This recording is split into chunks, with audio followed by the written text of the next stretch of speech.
We shall go to your place for some privacy. As long as we're here, we will never be left alone. Don't go with him, Nicole. He tried to bite you just now. He'll try it again. I was gonna dedicate this episode to Christopher Lee, but out of all of his Dracula movies, I'm not even sure he remembered this one. Sweetie pie.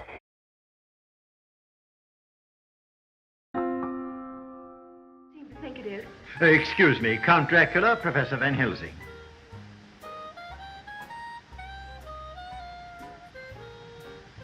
Not to be cliche, but my actual vampire obsession started after I read Dracula for the first time, and I'm a little intrigued by how he's evolved in the genre that spawned him.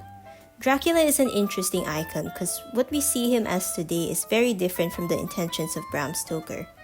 He was the imagined gay, Jewish, and Eastern European boogeyman of England, and now everybody loves him. Count Dracula, nice to meet you.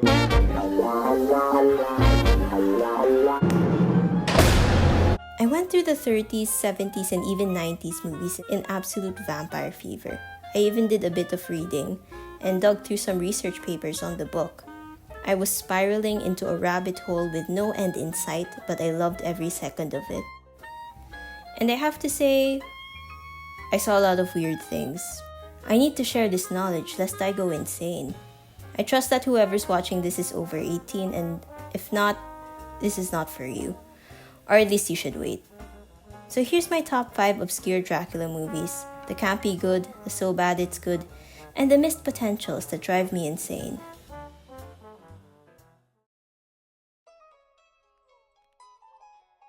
Book fans always complain about how Dracula adaptations just kind of dump out most of the novel, remove the characters, and somehow find a way to sideline women and demonize queer people more than the book ever did.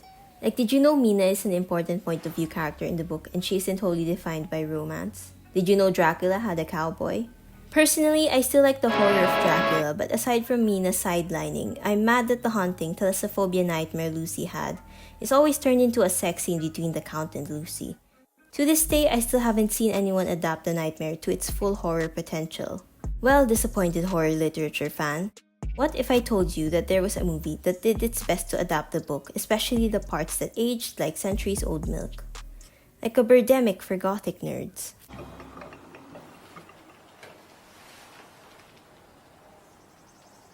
Good morning.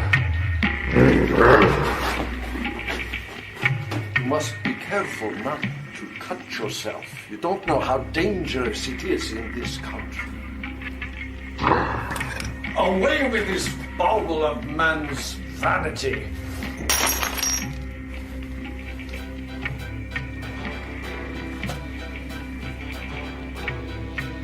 That's it. We gotta get out of here. We did it, Curly.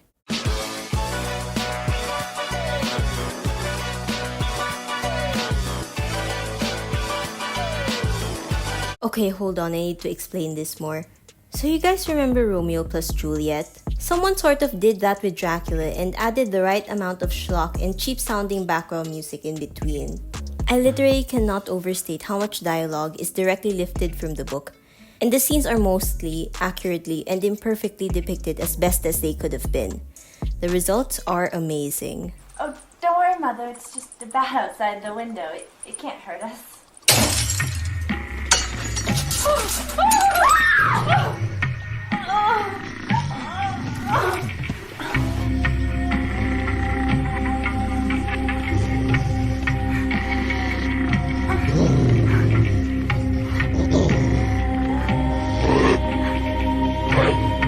Very beautiful. Very powerful. The story follows Mina, Lucy, and Dracula writing little notes by hand or typewriter. It also has Jonathan journaling on his laptop instead of his diary, and Dr. Seward with his voice recorder as an update to his phonograph. There's also news reports in place of newspaper clippings that were in the book. Take my journal and read this diary of my torment if you wish, so that you may know the shocking depths of your husband. Every scrap of paper in the room is gone! My best suit is gone! My bus ticket, my wallet, my money, my coat! It's all gone! He didn't extract this precious record from me. It usually sticks to the narration and dialogue, even with its liberties, and even with the usual sexualization of Lucy in adaptations. I feel so happy tonight. It's like the sun came out after a long March rain. And somehow Arthur, my Arthur, feels so very close to me. His presence feels warm about me. I suppose it is in sickness we realize what is precious, my dear love and my dear friends.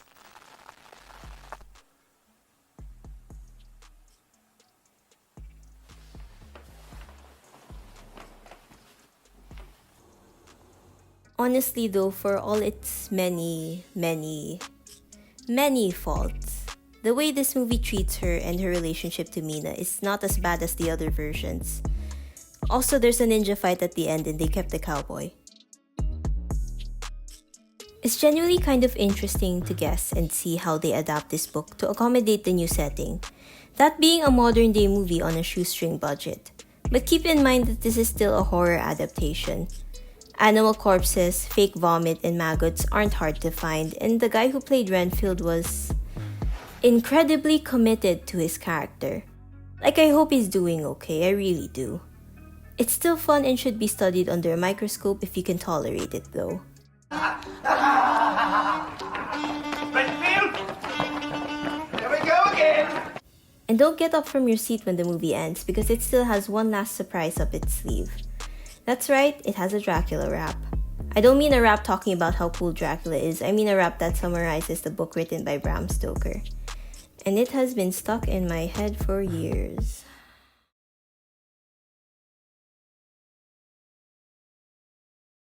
But they sold them out to the count, they never incredible, amazing, show-stopping, spectacular, never the same, totally reflection. Next question. I have no idea how you can watch this movie because I just found it mysteriously downloaded on my laptop one day. But I found out that you could rent a DVD, I guess. Or watch it on FlixWing. It is truly a love letter to the original vision. For better and for worse.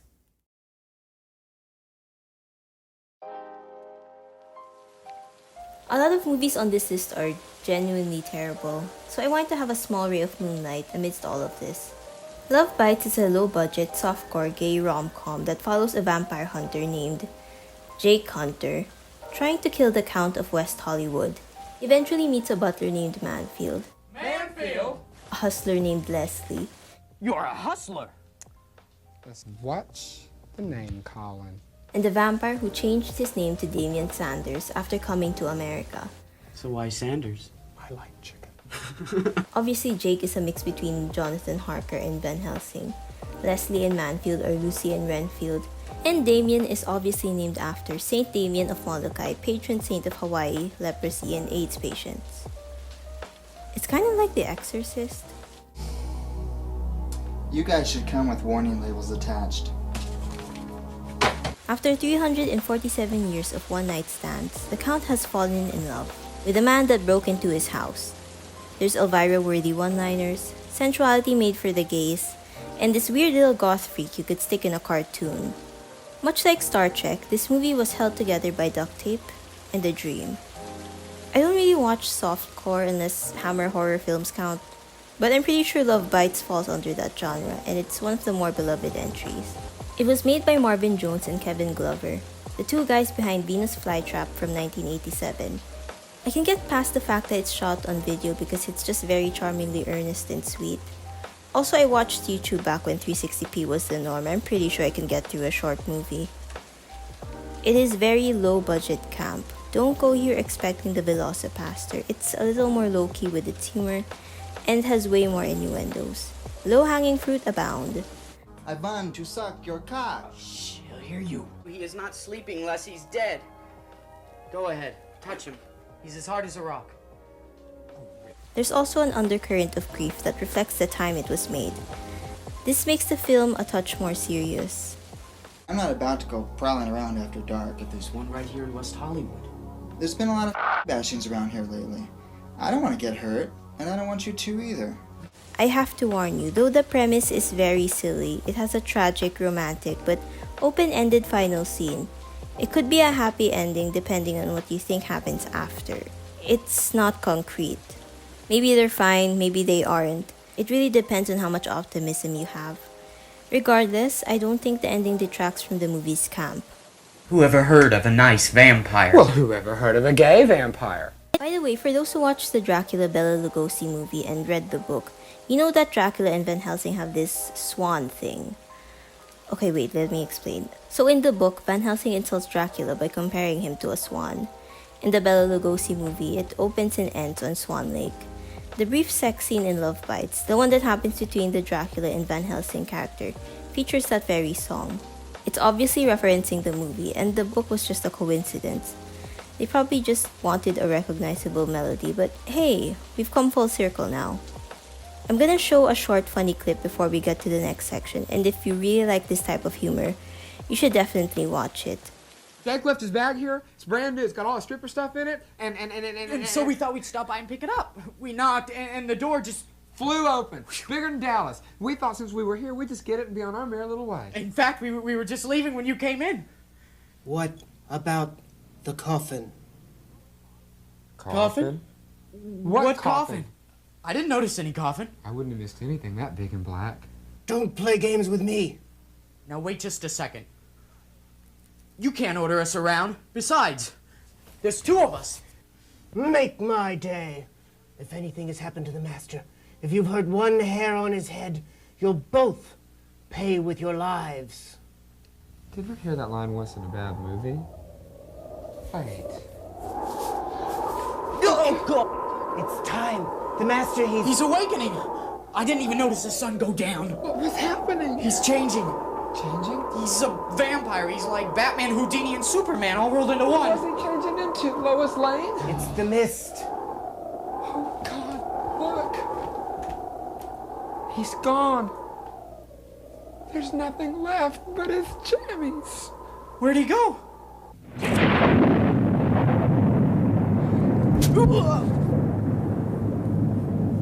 Pretty impressive, huh? Is it a good movie? That's a hard question to ask, but I mean, come on, it was the 80s. They didn't have Interview with the Vampire yet. If you want to feel like a real man and find out what 80s porno acting looks like, I think this is a pretty good place to start. The DVD has audio commentary and it runs at 69 minutes. Nice.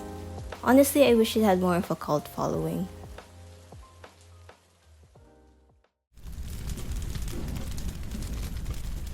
The last of the Hammer horror Dracula movies and just another French sex comedy, both with Christopher Lee in his final days as Dracula. Believe it or not, Lee used to be iconic for playing the Count and it brought him a lot of fame, along with pain. He really liked the original Dracula book though, and that was the initial reason for why he wanted to play Dracula. Lee's influence can't be overstated. Bela Lugosi may have made him popular and popularly handsome, but Lee made him a horror sex icon. It appears, which was not what I intended, that I became a sort of sexual image. Well, those days are long gone, I can assure you. Everybody commented on that, and oddly enough, it was not my intention.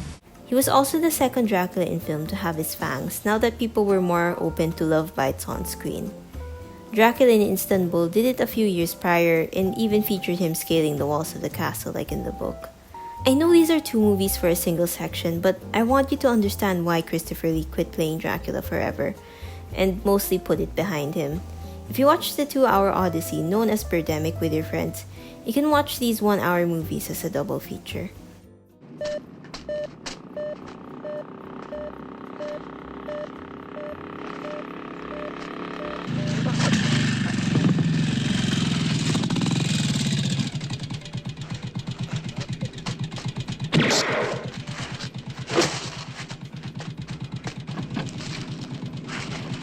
The Satanic Rites of Dracula is about Dracula running an evil Satan cult as an evil businessman. It is the less popular sequel of Dracula AD 1972, which is an implied direct sequel of The Horror of Dracula. Confused? Don't worry about it. I think if you watch the other movies, you just get disappointed in the decline of quality and the increase in nonsense. Or if you're like me, You'll watch all of it and have fun with Dracula and Van Helsing's insane reincarnation soulmate bond. Look on me, Dracula. Look on me. And remember. Peter Cushing plays Professor Van Helsing, an occult expert who works with secret agents to figure out and foil the plans of businessman Dracula. As always, Peter Cushing and Christopher Lee are doing their best despite the bad material they got. I genuinely think Cushing is my favorite Van Helsing ever put to film. But this movie is very bad. It's very bad. Cushing and Lee's charisma can only do so much. You could make a fun movie out of this premise, but it's just way too slow. The point of slow burn is to make you care about the characters while also building up the reveal of the monster, or at the very least, giving a big payoff to the built-up dread. 40 minutes in and I still don't remember the names of the cops. And it takes so long for things to get good.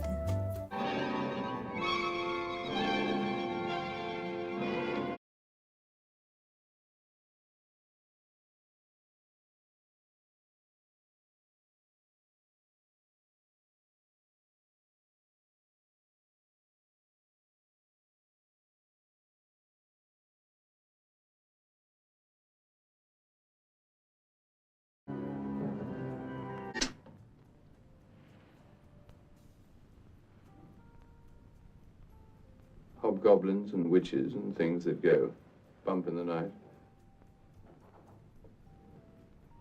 Yes. Well, hobgoblins are fantasy creatures of the nursery, Mr. Thomas. As for witches, they certainly exist, although 90% of them are charlatans. But things do go bump in the night. Quite often. Well, what do you think, Professor? Is it just a black mass ritual? No. No, not exactly. In the Dark Ages. In God's name!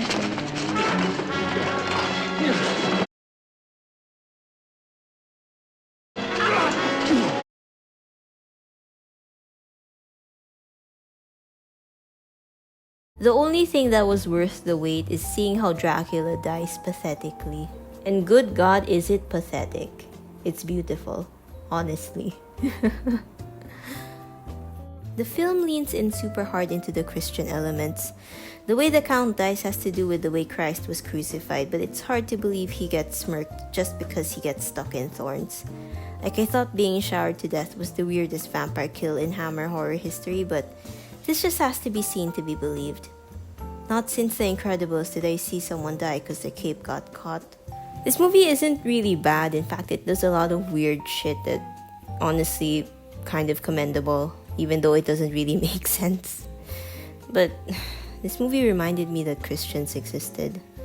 See, in the 70s, there was this thing called the Satanic Panic, and everyone was complaining about Satanists when the real culprit was cult leaders. Like, you know, people thought Charles Manson was a Satanist. Like, don't get me wrong, I love Rosemary's Baby, and The Exorcist is a big comfort movie for me because I relate to Reagan and Damien a lot, but man, why is it like, does anyone else think that when like a franchise runs out of ideas, they always, hey wait, is that Dame Joanna Lumley?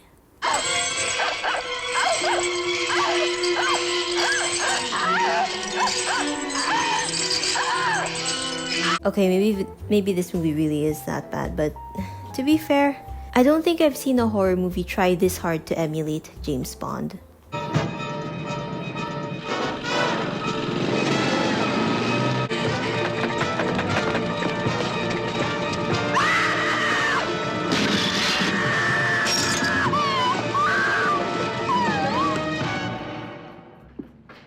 There's espionage, there's religious imagery, there's germa warfare, and 4 businessmen of the apocalypse. So many businessmen. So many businessmen. So many businessmen.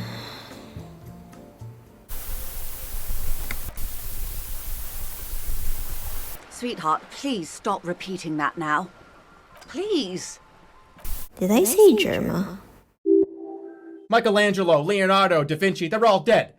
I remain. You understand? I remain as a performance artist.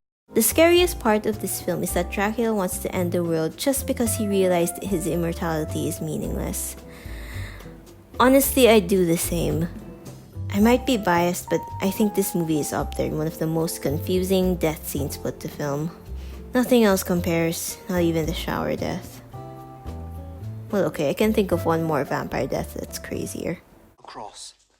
Give me a cross, quick.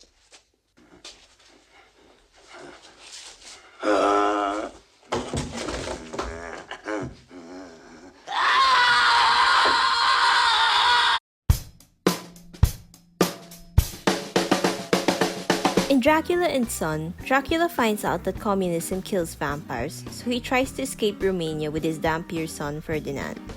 When I say Dampier, I mean he's half vampire, half human. What do you want of me? You shall bear me a child. After getting separated at sea, the two have to adjust to modern 70s life. Ferdinand struggles with unemployment and hunger in France. Meanwhile, Dracula is doing pretty good actually in England. This movie is how I found out Christopher Lee can speak fluently French. I've seen both the English and French version, and it is glorious getting to compare his ASMR-worthy delivery. Everyone else is, Who are you? And what do you think you're doing? Making love. Wouldn't it be better if you bit her where the wounds are on the other side? Oh. The English dub for this film is way worse than the French, so I must say with great pleasure that you have to watch the easily available English dub, even if it's just to see how worse it gets. On voit sa poitrine. You can see her boobies. The French actor is named Bernard Menez, and I just feel sorry for him. Hold on, am I pronouncing his name right? Wait.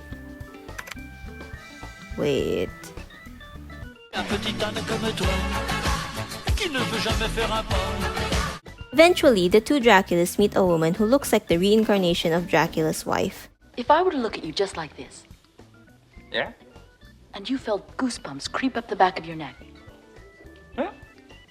and a warm sensation there, Yeah. and pains there, Yeah. there, and there. Yeah. Well, that's just the way I feel with him.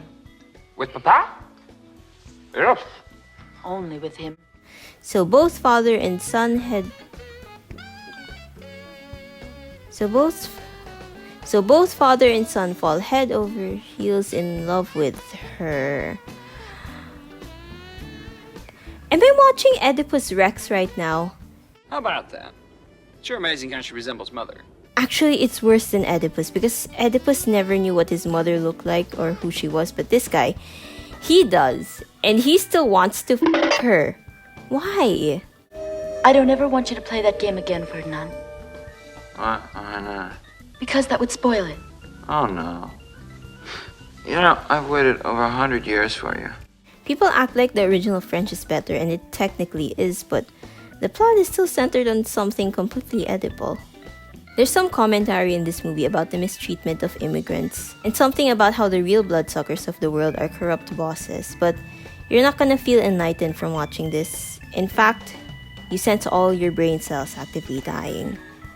It's unfortunate because I think Dracula and Son is the only Dracula movie I've seen that addressed how Dracula was used to demonize real-life Eastern Europeans in its reverse colonization fantasy. I know this sounds like a reach with today's pop culture, but if you read about what was happening during Bram Stoker's time, the intentions are plain to see. Listen, crawl back under your iron curtain. Nobody forced you to come out. And by the way, why do you only want to work nights? Are you trying to hide something? Can't be trusted with anything, goddamn foreigners. Ferdinand is a pacifist Dampier, which is always an interesting story to do, but this guy, he needs to get a piano dropped on him. His present versus past rivalry with Dracula is kind of funny at times, but mostly I get secondhand embarrassment from him. I mean this in the best way, of course.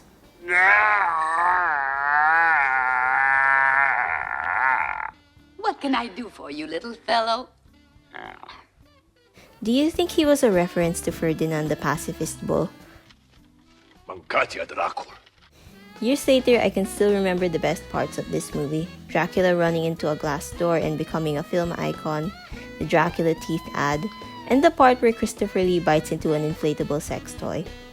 This was the very last time Christopher Lee played the Count, and though I like to look at it with morbid curiosity, I wish he went out on a high note.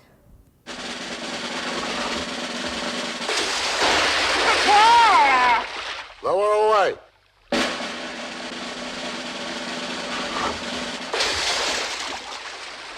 Farewell, my son. At the end of the day, these movies were just business and not a passion project. And out of fear of being typecasted or being handed a bad script, he quit the Count for the rest of his life. Though the world did miss his Dracula performance, maybe the world is better off with these movies being the last of it.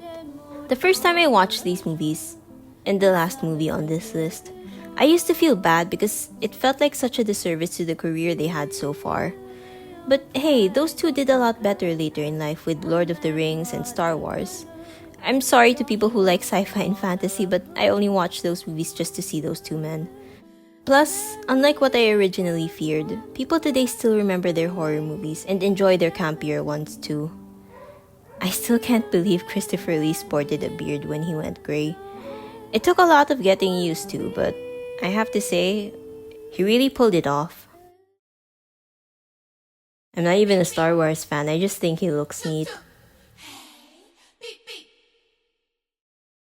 Un vrai vampire ou Dracula. Oh, you thought I was done talking about Peter Cushing? What is Tender Dracula, or Confessions of a Blood Drinker? I don't know. I don't know what it all means. So, Peter Cushing. Sometimes I forget I didn't watch this movie against my will.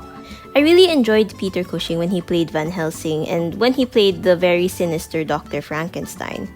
When I found out he finally played a Dracula, I got really excited. This movie he was in, though, is very bizarre. Bizarre and haunting. It haunts me. I can't stop thinking about it. There's no more future in horror films. He says we've got to convert to a new style. What style? That. Yes, McGregor, play the devil, please. Not tonight, Josephine. There is a virgin amongst us, and she'll be frightened. I won't be scared, I promise. You see how wise I am to abandon horror? Even virgins are no longer afraid. Our agent thinks Aunt Lou should not believe in the devil. What an age we live in. Fear is disappearing. Yes, my friend, it is growing old. Romance is cool. For now and then. But not with ghouls. What does it all mean? What does it all mean? I feel bad calling it a bad movie because I've seen worse. I've seen a lot worse. But it just made me feel like my insides were being crushed. I had no idea what was going on and why it was punishing me. What a setup. You gay or something?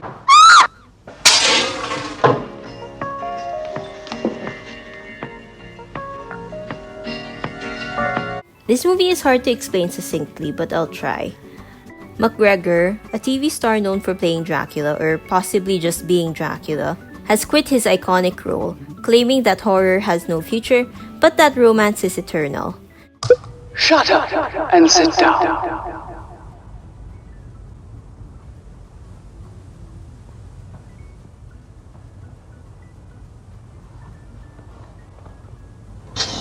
People are stupid. Not wanting to let their cash cow go, a producer, using a command button, sends two writers to the McGregor castle. They are tasked in convincing McGregor to put the fangs back on. Oh, and two quote-unquote dream girls come along. As erotic dream girls, they don't quite do the trick. Huh? Trick? Trick!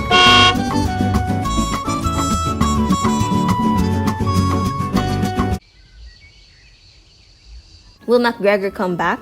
Will the writers survive hijinks long enough to save their new Daphne series? And is there actually something supernatural going on? There's a scene at the end that made me think that Rocky Horror Picture Show did an homage to this movie. But I can't be sure. I can't be sure about anything at all. Also, the dates are too close.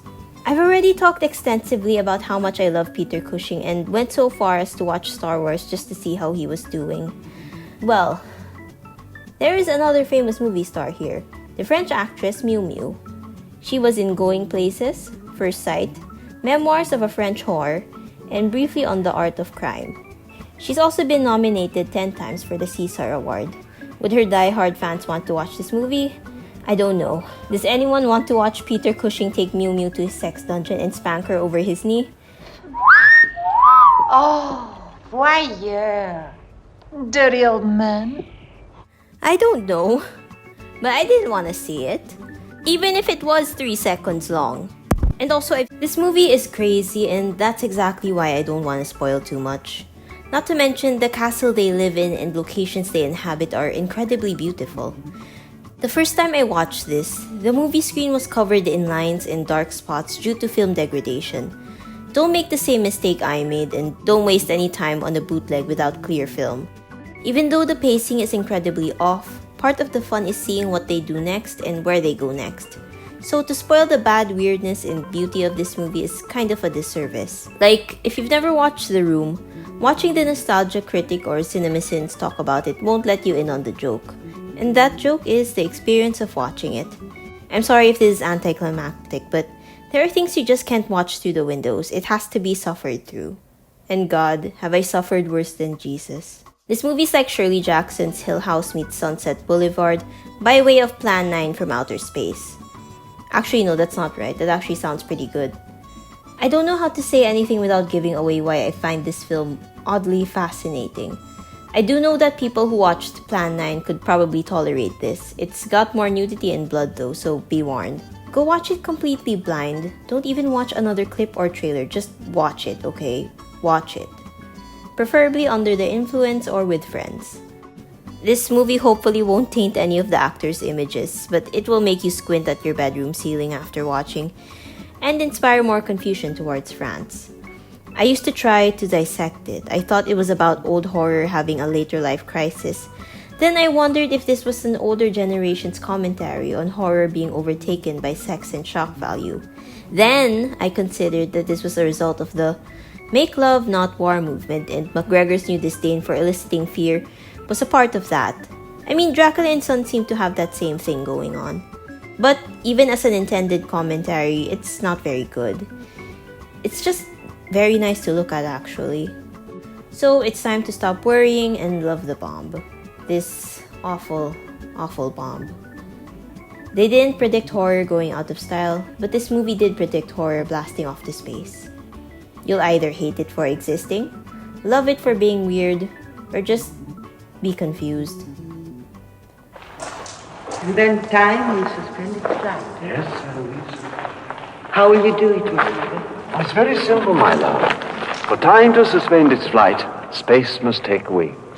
Even though all of these movies are kind of janky, or bad, or janky and bad, you gotta give props to the actors for giving it their all. So here's to all the people watching in the dark who never half-ass anything. I try to be like God. For you alone. That is why you are so beautiful to me. Because of you, I created for the first time. What did you create for me, McGregor? I created your smile, your companionship. Hey wait, is that Dracula Jr.?